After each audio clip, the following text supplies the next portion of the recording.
My parents spent $100,000 on my sister's wedding, then looked me in the eyes and told me I deserved nothing. And you know what? They were wrong. I didn't deserve nothing. I deserved the same love, the same support, and the same chance they gave my sister. But they had already made their choice. So I made mine. If my story means something to you, don't forget to subscribe, leave a like, and share it with someone who needs to hear it. My name is Delaney Marsh. I am 31 years old, and today I live in a beautiful house that I bought with my own money. I drive a car that no one helped me pay for. I have a good job, money in the bank, and a peaceful life that I built one step at a time. But none of that came easily. Before the house, before the savings, and before I finally found happiness, there was one wedding that changed everything. My older sister, Cassandra, had the wedding of her dreams. My parents spent $100,000 to make every detail perfect.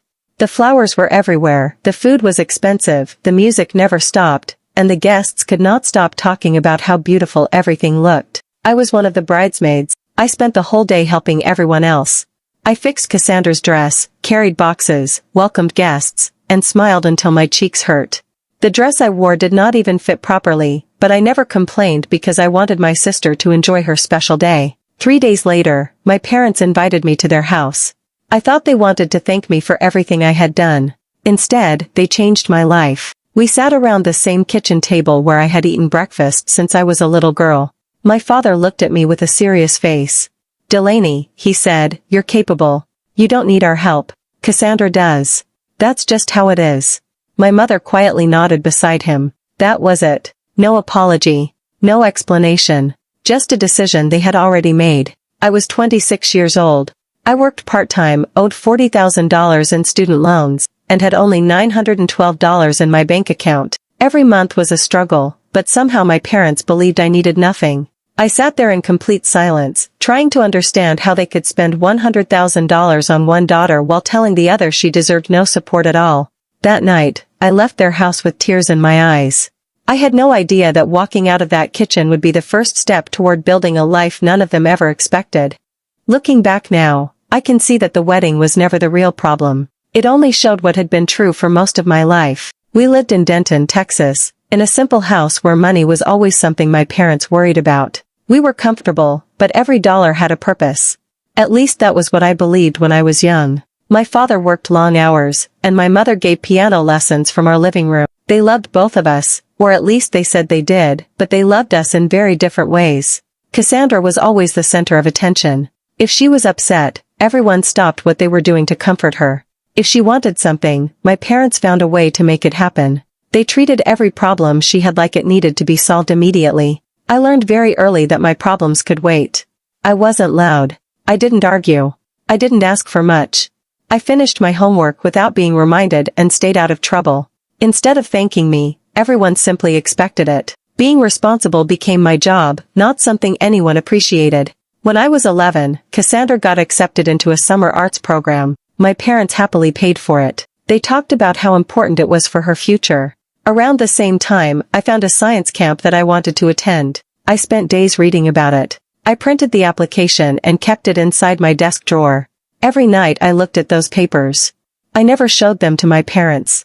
Deep inside, I already knew what would happen. They would explain why the money wasn't available or why it wasn't the right time. I didn't want to hear another polite excuse, so I quietly gave up before anyone could tell me no. That summer I stayed home reading library books while Cassandra came back with stories, pictures, and new friends. As we got older, nothing really changed. Every family dinner became another conversation about Cassandra's life. Her dreams, her relationships, her plans, and her mistakes filled the room. I listened more than I spoke because there never seemed to be space for my own stories. After high school, I earned a partial scholarship to college. My parents helped during my first year, but after that they told me I needed to handle the rest myself. So I worked evenings, studied whenever I could, and signed loan papers that made my stomach hurt. For years later I graduated with a business degree and thousands of dollars in debt. Cassandra had already left community college and moved back home. Instead of asking her to figure things out, my parents renovated her bedroom to make her more comfortable. When I graduated, they handed me a greeting card with a $30 restaurant gift card inside. I smiled, hugged them both, and thanked them. It was easier than asking why things had always been so different. Not long after Cassandra turned 28, she met Trent Holloway at a neighborhood barbecue. They started dating, and everything moved quickly. 6 months later, they announced they were engaged. I liked Trent from the beginning. He was polite, respectful, and treated my sister well. Whenever we talked, he made an effort to include me in the conversation. He never acted better than anyone else, and I could see that he truly cared about Cassandra. I never blamed him for anything that happened later. The engagement changed my parents more than it changed my sister. Almost overnight, every conversation became about the wedding. My mother spent hours looking through magazines and websites for ideas.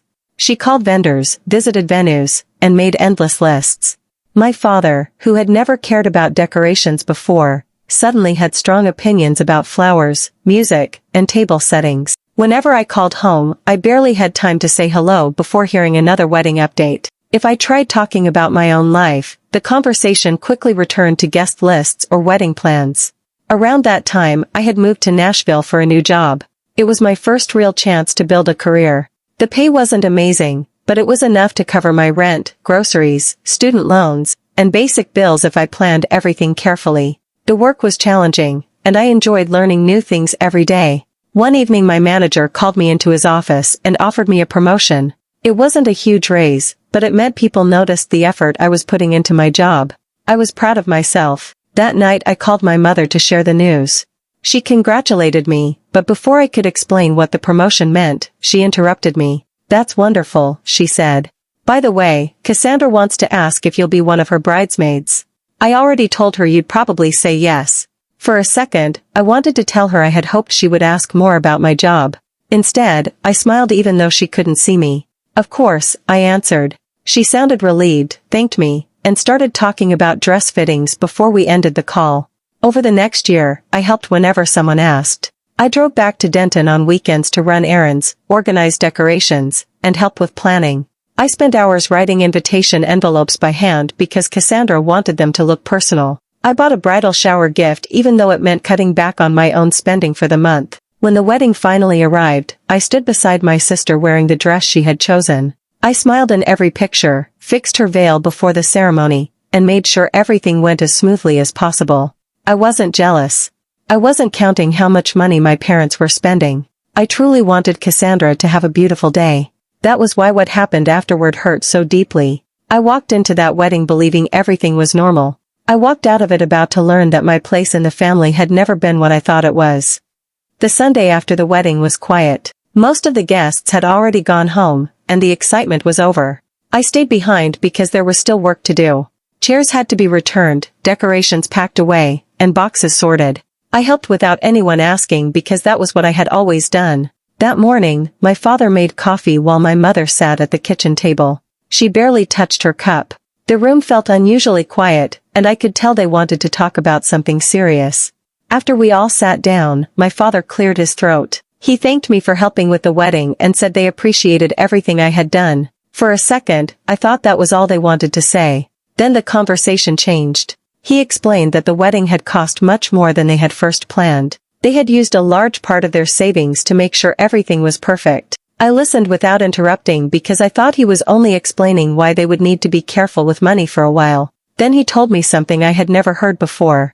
My grandfather had left behind some money before he passed away. I never even knew it existed. My parents had decided to give all of it to Cassandra and Trent. They wanted the newly married couple to have a down payment for their first home and a comfortable start to their marriage. I sat there quietly, trying to understand what I had just heard. My father looked at me and spoke in a calm voice. "Delaney, you've always taken care of yourself. You've always found a way. Cassandra needs more help than you do." His words were gentle, but they landed like a heavy weight. I thought about my apartment in Nashville. I thought about my student loans, my monthly bills, and the careful budget I followed every single month. Nothing about my life felt secure. Still, somehow, they believed I already had everything I needed. I looked from my father to my mother. She wouldn't meet my eyes. There was only one question I wanted answered. Did either of you ever ask me what I needed? The room became completely silent. My mother stared down at the table. My father answered after a long pause. "No. We didn't think we had to." That sentence hurt more than anything else they said. It wasn't about the money anymore. It was realizing they had made a decision about my future without ever asking me how I was doing. I didn't argue. I didn't raise my voice. I finished the last sip of my coffee, stood up, washed the cup, and placed it carefully on the drying rack. Then I walked upstairs. I packed my suitcase slowly, folded my clothes, and checked the room one last time before carrying my bag downstairs. My mother hugged me at the front door. I hugged her back because I wasn't leaving with anger. I was leaving with clarity. The drive back to Nashville felt longer than usual. Mile after mile, I kept replaying the conversation in my mind. Somewhere along the highway, I stopped wishing they had chosen differently. Instead, I started thinking about how I would build a future where I never had to wait for someone else to choose me again. I reached my apartment a little before midnight. The place was small, but every corner belonged to me. The couch had been bought secondhand after weeks of saving. The coffee table had once been sitting on the side of the road. I cleaned it, sanded it, painted it, and made it part of my home. My bookshelf was filled with books I had collected one at a time. There were 2 healthy plants by the window because taking care of them reminded me that growth happened slowly. For the first time all day, I was completely alone. I changed into comfortable clothes, made a cup of hot tea, and sat at my kitchen table. The apartment was silent except for the sound of the air conditioner. I opened my laptop. At first, I didn't know what I wanted to write. My thoughts were running in every direction. So instead of trying to explain my feelings, I started with something simple. I made 2 lists. On one side, I wrote everything my parents had ever paid for. The list was shorter than I expected. They had helped with my first year of college. They gave me a used car when I turned 18. Once in a while they had sent me a little money if something unexpected happened. Then I started the second list. That one became much longer. I wrote about every job I had worked while studying. I wrote about the student loans I signed without asking anyone to rescue me. I listed the long evenings I spent learning skills that helped me move forward at work. I remembered teaching myself how to build good credit because nobody had ever explained it to me. I watched videos late at night, read articles, made mistakes, and slowly figured it out. When I looked at both lists together, something became clear. My life had not been built by luck. It had been built one decision at a time. I opened another document and finally began writing what had been sitting inside my heart for years. The words came faster than I expected. I wrote about being the child who stayed quiet because speaking up never changed anything. I wrote about watching opportunities pass by because I believed someone else's dreams always mattered more than mine. I wrote about every long drive back to Denton to help with the wedding. I wrote about the extra expenses I never complained about even when money was tight. I admitted things I had never said out loud. There were weeks when I skipped buying things I needed because every dollar mattered. There were nights when I worried about paying bills but smiled during family phone calls so nobody would think I was struggling. Page after page filled the screen. By the time I finished, the clock showed almost 3 in the morning. I read the last paragraph once, then closed the laptop without saving it anywhere special. The letter wasn't meant to change my parents. It was meant to tell myself the truth. The next morning I woke up feeling tired, but my mind was calm. I realized I had spent years hoping my family would finally notice my worth. That hope was over. From that day on, I decided every bit of energy I had would go toward building my own future instead of waiting for someone else's approval. That decision became the strongest foundation I had ever built. The next 18 months did not change my life overnight. There were no lucky breaks or unexpected gifts.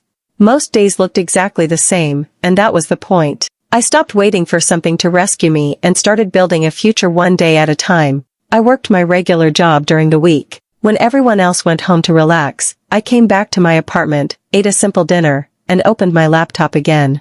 I had signed up for a project management certification. The course was expensive, so I paid for it a little at a time. Some evenings I studied until my eyes hurt. Other nights I wanted to quit because I was exhausted, but I reminded myself why I had started. Every dollar mattered. I stopped buying things I didn't truly need. I cooked nearly every meal at home. I skipped weekend trips with friends because I couldn't afford them. It wasn't always fun, but I knew those choices were temporary. A coworker introduced me to a local business owner who needed help organizing financial records. I accepted the job without thinking twice. Every Saturday morning I was at my desk before sunrise. While most people were sleeping, I was checking invoices, balancing accounts, and answering emails. One client became 2. 2 became 4.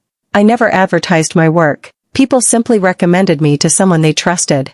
Months passed quietly. I rarely talked about my plans with anyone. I didn't post my progress online or tell my family what I was doing. I had spent too many years explaining myself. This time I wanted my results to speak instead. 6 months after starting the certification, I passed the final exam. The same evening I updated my resume and began applying for better jobs.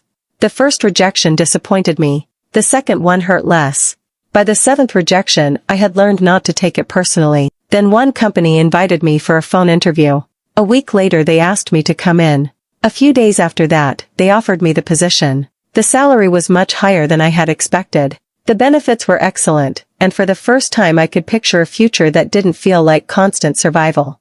After signing the offer, I sat alone in my car. I let myself cry for a few minutes, not because everything was suddenly perfect, because I finally believed all the hard work had been worth it. Then I drove home, made dinner, and got ready for my first day. Life kept moving. My bookkeeping work continued growing. New clients kept coming through recommendations. Before long, the extra income became a major part of my monthly budget. Instead of spending more, I made another choice. I hired an accountant to help me organize everything properly. I opened a separate business account and treated the work like a real business instead of a side job. Every month I sent larger payments toward my student loans. Watching the balance shrink became one of my favorite moments. 18 months after leaving my parents' house, my life looked completely different. Not because someone finally believed in me, because I had learned to believe in myself. For the first time, I wasn't trying to prove my worth to anyone. I was simply living a life that I had earned with my own hands, and that feeling gave me something no one could ever take away again. About a year and a half after I left my parents' house that Sunday morning, something unexpected happened. The phone started ringing. For months, my family had barely called unless it was a holiday or someone's birthday. Suddenly, I was hearing from them almost every week. At first, I thought it was just a coincidence. Then I realized everyone seemed to know that my life was going well. My Aunt Roberta had always loved talking to relatives, and news traveled through her faster than anyone else. Somehow, everyone had heard that I had a better job, that I was doing well financially, and that things were finally falling into place. One evening my mother called. She sounded cheerful and asked how work was going. We talked for a few minutes before she mentioned that she and my father wanted to take a vacation. She laughed and admitted that money was a little tight after some unexpected expenses. Then she asked how I managed to save money while traveling. I gave her a few ideas that had worked for me. I suggested booking flights early, comparing hotel prices, and planning meals ahead instead of eating out every time. She thanked me. Neither of us mentioned the conversation we had shared around the kitchen table months earlier. A week later my father called. He asked about my new position and wanted to know what kind of work I was doing now. He listened carefully while I explained my responsibilities. When I finished, he became quiet for a moment. "I'm proud of you," he said. Those were words I had wanted to hear for years. Instead of feeling happy, I felt strangely calm. I thanked him politely and changed the subject. I didn't tell him how many nights I had wished to hear those words when I was younger. A few days later Cassandra called. She sounded friendly, almost nervous. She asked if everything people were saying about my career was true. I laughed and told her things were going well. She suggested that we should get lunch together sometime. I said that sounded nice. Neither of us chose a day. After those conversations ended, I noticed something that stayed with me. No one asked what those 18 months had been like. No one asked how many hours I had worked. No one asked how many times I had failed before something finally worked. No one wondered how many nights I had studied while everyone else slept or how often I worried about money before things improved. They saw where I had arrived. They never asked about the road that got me there. That realization didn't make me angry anymore. It simply made things clear. When I had been struggling quietly, there had been very little interest in my life. Now that I looked successful, everyone wanted to reconnect. Maybe none of them meant any harm. Maybe they honestly believed they were being supportive. But intentions didn't erase patterns. For the first time, I understood that I didn't need to chase anyone's attention anymore. I could answer the phone.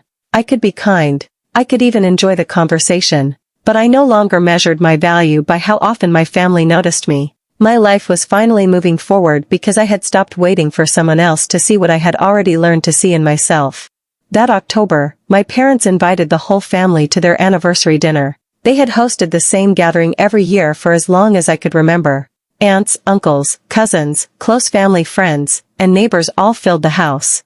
My mother always used her best dishes, lit candles on the table, and cooked everyone's favorite meals. For a moment, everything felt like old times. I got ready slowly that evening. I wore a dress I had bought a few months earlier after receiving a work bonus.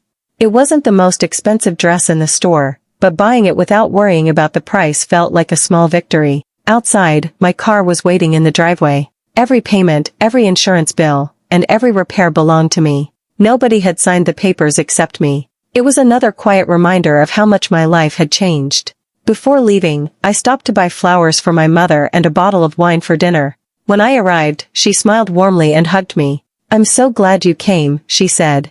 "I wouldn't miss it," I replied. The evening passed peacefully. My Aunt Roberta told funny family stories that everyone had heard before, but we laughed anyway. My Uncle Fletcher started another friendly argument about football. The younger cousins ran through the backyard while the adults stayed around the table talking. Across from me sat Cassandra and Trent. Cassandra rested one hand on her stomach while she talked about the baby's room they were preparing. She described paint colors, tiny clothes, and baby furniture with so much excitement that everyone smiled. Watching her made me happy. There was no jealousy left inside me. Life had finally become big enough for both of us. After dinner, everyone started carrying dishes into the kitchen. I picked up a stack of plates and walked to the counter. My father stepped beside me while the others continued talking in the dining room. For a few seconds neither of us spoke. Then he looked at me. "Delaney," he said quietly, "I've been thinking a lot lately. I'm proud of everything you've built. You've really turned your life around." I held the plates for a moment before setting them down. His words were kind, but they weren't completely true. I looked at him and spoke as calmly as I could. "Dad, I didn't turn my life around." He looked confused. "I've always worked hard. I've always tried my best. I didn't become a different person. You just didn't see who I already was." The kitchen became very quiet. I wasn't trying to blame him. I wasn't trying to embarrass him. For once, I simply wanted him to hear the truth. "I don't want you to feel guilty," I continued. "I just need you to understand that I was never asking someone else to build my life. I only wanted my family to believe I mattered." He didn't answer right away. His eyes dropped toward the sink. For the first time in years, he didn't try to explain his decisions or defend himself. After a long silence, he took a slow breath. "You're right," he said softly. Only 2 words. No long speech. No dramatic apology. Just 2 honest words. Somehow, they meant more than I expected. We finished washing the dishes side by side. Neither of us said much after that. But for the first time in my life, the silence between us didn't feel empty. It felt truthful. And sometimes the truth, even when it comes late, is enough to begin something new.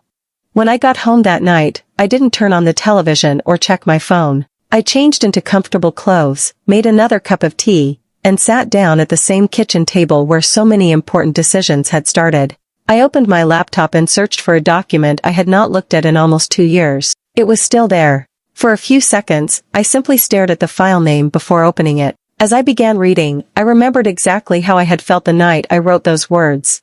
Every sentence carried the weight of someone who had been trying to stay strong for too long. I could almost picture myself sitting in that tiny apartment, writing until the early morning because it was the only way I knew how to keep my heart from breaking. Some parts made me smile. Some parts still hurt. But something had changed. The woman reading the letter was no longer the same woman who had written it. Back then, I believed my story was mostly about what I had lost. Now I understood it was also about everything I had gained. I didn't erase a single honest sentence. Instead, I began adding new ones.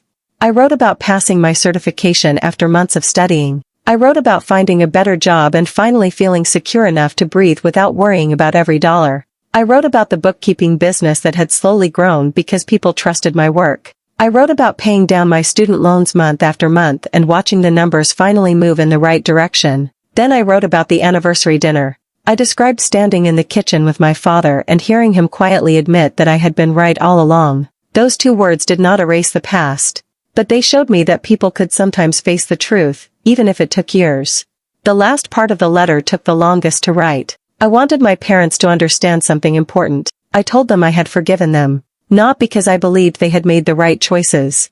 Not because the hurt had disappeared. I forgave them because I no longer wanted my future to carry the weight of old pain. Holding on to anger would not change my childhood. Letting it go allowed me to enjoy the life I had worked so hard to build. Then I wrote directly to both of them. I thanked them for believing I was capable, even if they had used those words in a way that hurt me. I explained that being left on my own had forced me to become stronger than I ever imagined possible. Most of all, I wanted them to know one simple thing. I was proud of the woman I had become. Not because life had been easy. Because I had refused to let disappointment decide who I would be. When I finished, I read the letter one final time. Then I printed every page. I folded them carefully, placed them inside an envelope, wrote my parents' address on the front, and sealed it. The next morning, I carried it with me when I left for work. On the corner near my apartment stood a small blue mailbox. I slipped the envelope inside without stopping. Then I walked back to my car and drove away. I didn't expect a phone call. I didn't wait for an apology. The letter had already done what it needed to do. For the first time, every word I had carried inside me was finally where it belonged. And that was enough. It has been 8 months since I mailed that letter. Life did not suddenly become perfect after that. About 2 weeks later, my mother called me. I could tell she had been crying before I answered. For the first time in my life, she spoke without making excuses. She admitted that she had taken me for granted. She said she had always believed I would be fine because I had always handled everything on my own. She apologized for not seeing how much I needed support too. I listened without interrupting. We both cried during that conversation. When the call ended, nothing had been magically fixed. We still had years of hurt between us. But for the first time, we were talking honestly instead of pretending everything was fine. A few days later, I received a letter from my father. Seeing his handwriting on the envelope brought back memories from when I was a little girl. He wrote that he had read my letter several times. He admitted that one sentence stayed in his mind every day. The part where I told him I had always been capable, but that being capable did not mean I needed less love or support. He said he had no excuse for not seeing me sooner. He also wrote that he hoped I knew he was truly proud of the woman I had become. His letter did not erase the past, but it gave us a place to begin again. Today I still live in Nashville, and I still wake up every morning grateful for the life I built. Last spring I bought my first house. The day I received the keys, I unlocked the front door and walked through every room without saying a word. The house was empty, but it already felt like home. I stood by the living room window for a long time, smiling to myself. No one had bought that house for me. Every payment came from years of work, sacrifice, and patience. Not long after that, I made my final student loan payment. When I saw the balance reach zero, I closed my laptop and simply sat there in silence. It felt lighter than I ever imagined. My bookkeeping business continues to grow every month. I hope that one day it will become my full-time career. Most importantly, I finally know something I spent years searching for. I know my own worth. It does not depend on who notices me. It does not depend on who believes in me. It belongs to me. If you have listened to my story this far, I want to leave you with one thought. Sometimes the people closest to us fail to see us. That hurts.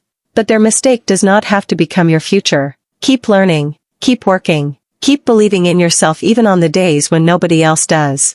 Small steps repeated every day can completely change your life. One day you will look around and realize you are standing in a place you once believed was impossible. When that day comes, don't fill your heart with bitterness. Fill it with gratitude for the person you became while nobody was watching. Thank you for staying with me until the end of my story. If it meant something to you, please subscribe, leave a like, and share it with someone who might need this reminder today. Your future does not begin when someone finally chooses you.